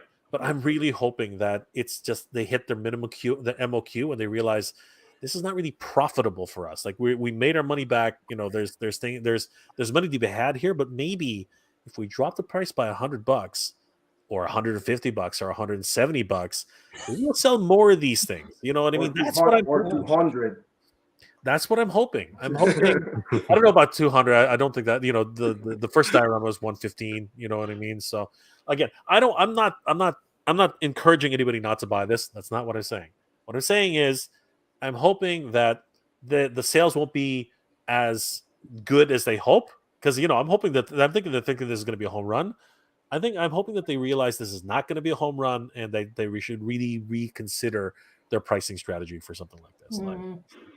Because that's really the thing. We've seen this with the Engine of Vengeance, the Nitro Arena from Mattel, where the price just doesn't seem to be a good value for what you're getting. And most of the time, people aren't saying, "Oh, this thing looks like trash." It's like the price is too much, and I think that's what set everybody so excited when they released the price for the Dragonfly. I was like, "It's cheaper than the His Tank? Great, sign me up!" So people were really excited Rancor, about right? that. When you see that price and it's too much, it's like, come on, you don't have to make it more expensive than the last one. Adjust and work with us. I mean, some of us are like, in the audit, put a $50 less, and then we can buy one. But so often, you hit the nail on the head. What did Super 7 do with their Cat's Lair? It's the same price as their Snake Mountain set was 3 or 4 years ago, right there. And they made sure that they're to me, palatable price. Bigger is bigger, and the space inside, the design and everything is insane compared to the Snake Mountain. Yes, with electronics and all. It is crazy. So it is crazy. They did it right. That you feel like you're getting your money's worth. Yes, this is an expensive set, but it's worth every penny, and you don't feel like you're getting ripped off. Yeah, you feel like they price this thing right for what it is. Power. Power what? Power Turtle Buster figure review says that lair price is too strong. How do I get on here? LOL. I mean, Jeff, if you want to, I don't know. I'm happy to bring him on, Jeff. I don't know if you want to send him. Oh, I gotta head out soon. You gotta head out soon too. You know what? Actually, we are gonna start wrapping it up. This was 9:00 is when I wanted to start wrapping this up. But I want to thank all my special guests for being here tonight. We're gonna take a few more comments and then we're gonna start wrapping it up, guys. Turtle Power Buster. If the sale for NECA, Hasbro, and Gang will start to take advantage and gouge, we will be. I will be priced out. Yeah, many of us are going to be priced out if they start doing this, and it's one of those things. When you start losing your customer base, are you really doing a service to yourself? I don't think so. I think you're hurting yourself in the long run. It's going to be absolutely crazy. Ray Alonso says, "I can afford it, but I don't see the value here. Bummed because this was my most anticipated pre-order this year." I agree. There are a lot of people who are looking to get this to make their full diorama set for the Turtles. And now even Mad Hatter, who at first said, "I'm going to buy this just to review it," he's already saying now that he's not going to do it. He's but maybe Flipper is going to buy it to resell it. The Power Turtle said it really good there. If they made a Ghostbusters Firehouse for the same price, would you buy that rather than the sewer playset? But see, there's given the multiple levels and it's levels, right? That's the thing. Levels are good. Yes. Yeah, right there. A natural garage where you can park the extra one. Yeah. There's and no one's made it since, right? Yeah. So that would have been really cool. And that's a good point. That's a good point. The value isn't there. Yeah. Right. Blue Splash says, "I understand, Jay, but this is going to sell out." I don't think so. I'll be personally. I just don't think there are enough people to. And you know what? There's no sellout. This is a made-to-order situation, so there's no sell out. Yeah. That's not going to happen. Yeah. But I'll be honest with you, I don't think so. $300 is a big ask for 4 walls and a floor. I mean, like it's one of those things where a lot of people are just like the whole community is basically like up in arms saying, "What the hell's going on?" Like this is bad too. Because you got the cast there. Some people are waiting to see. I mean, then people are getting the ghosts, and then other people are wondering what's going on with the Marvel Legends HasLab. So it's like, I can hold that 300 for whatever Marvel's going to drop. Okay, the Weekend Gamer, yes, a custom a diorama of a sewer lair will cost $300, and maybe that was their strategy. But the reality is that most of, what you're paying for there is an artist's work. Okay, you are paying for somebody to create something for you from scratch, whether it's by hand or whether it's by 3D sculpting. And you know what? You're paying for their time, and that's a big difference from a big company coming in and as talented as Zelu 1984 is. He's working for a company. He made this for them, and it's up to them to price it out accordingly. And there's a ceiling that has to be hit. Some people like I featured a Cat's Lair that literally a month before the actual Cat's Lair was actually put out for solicitation, and the person who commissioned it told me how much he paid for it. Let's just say it's more expensive than the Cat's Lair. Let's just put it that way. But he's happy. He is very, very, very happy because it's going to be a one of a kind thing. No one else has it. That's basically what we're looking at here. All right, guys. So I think we're going to start wrapping it up. The toy community better not have FOMO for the sewer lair resist. I don't think there's. I'm not sure. Guys, you think there's going to be FOMO on this one? I'm not okay. I mean, maybe diehard Turtle fans, but I mean, yeah, regular collectibles. I don't think so. I agree. I can't say three. Like if there was more, if there was a ton of accessories with this thing, if it had more stuff, like I think that's really the problem here. For me, I just don't see enough. I just don't see enough added value here. That's if it had a freaking like what Carlos said, if it had the freaking street on top that I didn't have to cut up my box for. I mean, like I think that would be a big bonus. I mean, seriously. I mean, even if it had the street on top for $300, it's still too much money, but you'd feel a little better about it. Yeah, exactly. Yeah. Power Turtle Buster says it. You know, if they had a real Ghostbusters Firehouse, absolutely. There are a lot of people who would buy it at that price. I mean, that's a no brainer, right? I mean, if the Cat's Lair is $650, I mean the Ghostbusters Firehouse, absolutely. It's crazy. Brian Carr, more money for Mondo Panther. Exactly. Yes, yep, that's it. Yep. That's gonna hit probably soon. 100%. Natural Nate Marvel, custom Turtles living room set is going for $850 on Etsy, but you're getting an artistic piece. That's what you're paying for. You're not paying for, a mass manufactured piece that everyone's going to get, right? Or at least would hope to get. You know what I mean? All right, and thank you, KNman00 for the $10 super chat. You're amazing, my friend. Are all you definitely not going to purchase the sewer lair? Okay, everybody around the horn. Actually, everybody together. No, I got to pass this time. No, we're not going to do it. No, there's no. Oh my God, Ray Alonso. How much would the NECA Turtle Technodrome cost? Everybody, how much would a Technodrome? Small car. I'd pay $300 for a Technodrome any day over $300 for 3 walls around a sewer playset. Have it open up. And yeah, just freaking down. But I think it would be much closer to a Cat's Lair, or way more than a Cat's Lair. It's gonna be like that size, pretty much. Yeah. Absolutely. McMurphy, he's gonna end it off for us. I like turtles. Great meme.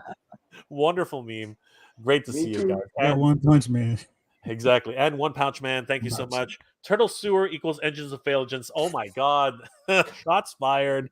Shots fired, everybody. Holy crap. SA says I pay $1,000 for a proper Technodrome. You know what, brother? I can see it. I can totally see that. Guys, I want to thank my very special guests, everybody here. Thank you so much for being here. It's been an absolute pleasure. Badass Reviews, Carlos, how can people reach you and what are you working on, my friend? Well, my friend, I'm on Instagram, The Badass Reviews, and also my YouTube channel, The Badass Reviews. I love to take photography, toy reviews, toy news, everything. So check it out, please. Absolutely. Toy Sorceress, what are you working on and how can people reach you? We are always bringing you all of the latest toy news on toyhabits.com. Make sure to check it out. Michael is going to be publishing an awesome in-hand review on Fangor coming out tomorrow morning. So be sure to check that out. And just stay tuned to our website every day because we're always bringing you all of the news that pops up and anything else that is exciting out there. Stay tuned to our Instagram channel and our community page on YouTube as well because we post on there every time we have a new article on our website. And Jay, it's been incredible being on your show. Thank you for having me as a guest and all the rest of the guests on today. You guys are incredible. It's been a lot of fun to have this very, very, very interesting conversation. I think one that needed to be had. Interesting conversation. I'll leave it at that. That's the best way to put it. I tried to be nice. People are watching. People are watching. People are watching. Yes, John, what are you working on, my friend? How can people reach you? Just catch me on Instagram right now, Emerald Knight Photos. Just working on doing some shots of the stuff I got from PowerCon, so I'll be posting that later in the week. Also, I'm a member of the Geeked Out Click toy photography group, and we are planning on starting a weekly YouTube show as well. So that's coming in the works. So be on the lookout for that. But right now, just taking photos. That's awesome, John. Definitely check out Emerald Knight Photo on Instagram, guys. You won't regret it. It's It does amazing. amazing work, and of course, is Thank part you. of a wonderful collective group. Renders, what are you working on, my friend, and how can people reach you? Hey, everybody. Well, first, thank you very much, Jay, and everyone here in the awesome conversation. Thanks for having me, Jay. It's always a pleasure, sir. If interested in anything I'm working on, you can hit me up at rendersfx.com, which just takes you to my Instagram. And any project that I can post, I try to post some updates there. Right now, just working on a couple sculpts, maybe diorama based, maybe not. But, working like a statue for a commission project and a possible action figure or two, depending on how that lands. So just wrapping up work, of course, on the Flipboard projects. I'm very excited to work with Jay and Hatter, and of course, getting some guidance with Ramen Toy, of course, the wisdom shared there. So thank you again, everybody, for your time, and I really appreciate it. Thanks, Renders. Really appreciate it. And of course, guys, he's working on a diorama. So, guys, look forward to that. Jeff, my friend, what are you working on, and how can people reach you, my friend? Oh, so many episodes on the channel. Lyle's Favorite Files on YouTube. Do a live every Thursday at 8:05, and I'm in the process of going through all these clearance figures I picked up from Target over the last month. So you can check out those reviews on lylesmoviefiles.com. And as always, it's been a pleasure hanging out with you, Jay, and the rest. So much fun. Make sure to check out everybody's channels, follow them, like them, all that great stuff. Much appreciated, guys. I really, this has been an absolute pleasure. PowerCon just completely drained the life out of me. I'm so tired. It's been hard to get, but I love hanging out with all you guys. You guys are my family. You guys are my friends. This has been an amazing time catching up with you guys. So, guys, I will be doing a couple more live streams throughout the week, and of course, still posting up many more of those interviews. Posting up a lot of exclusive content for everybody who's on my Patreon page. You guys are already seeing some of the exclusive interviews, some of the things that happen behind the scenes. So I hope you guys enjoy that. Guys, I want to wish all you guys a very happy rest of the weekend, which is not much. It's only about a few hours away. Hey, can I say something before you sign off? Totally. Of course. Everybody out there, you have to like and hit the subscribe button, because Jay is only 300 subscribers away from hitting 15,000. So if you haven't subscribed to Jay's channel, do it now, because we want to get you up to 15K subs, my friend. So I had to say that before we logged And then off. we have a celebration. A celebration. Wow. Yes. You know what? We're gonna have to celebrate when you hit 15,000. That is an incredible milestone. I'll only accept that endorsement if everybody joins me for the 15,000 celebration that we will have. According to I'll be there. I'll be there. Be there. We're going to celebrate. Absolutely. Because I'll say it right now. I was going to plan on doing this anyways. I will be giving away a ton of crap on the 15,000, as I always do. So you guys have to be here when that happens. And of course, everybody here is going to be there. It's going to be a blast. We're going to have a lot of fun. Thank you, Toy Stars. Thank you, everybody. Thank you, Jeff, Carlos, John, so much, and of course, Renders. Thank you so much for that. Awesome. Guys, I hope you're all doing well, staying safe. And as always, everybody, thank you very much for watching. What the heck, Renders? Good journey, everybody. Geek proud.